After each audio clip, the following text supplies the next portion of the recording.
Hello guys, this is Kali Chari, playing Moises Malonzo, isang batang nangangarap para sa pamilya. It's a story that not much people would expect us to tackle.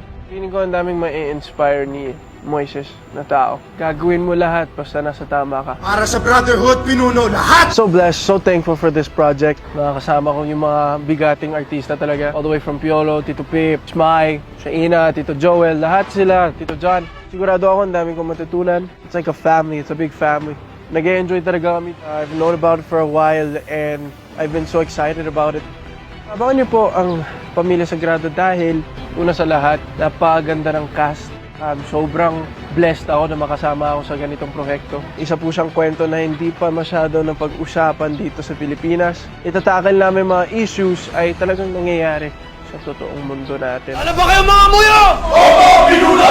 I'm sure it's something that families all over the Philippines, all over the world, mag-enjoy.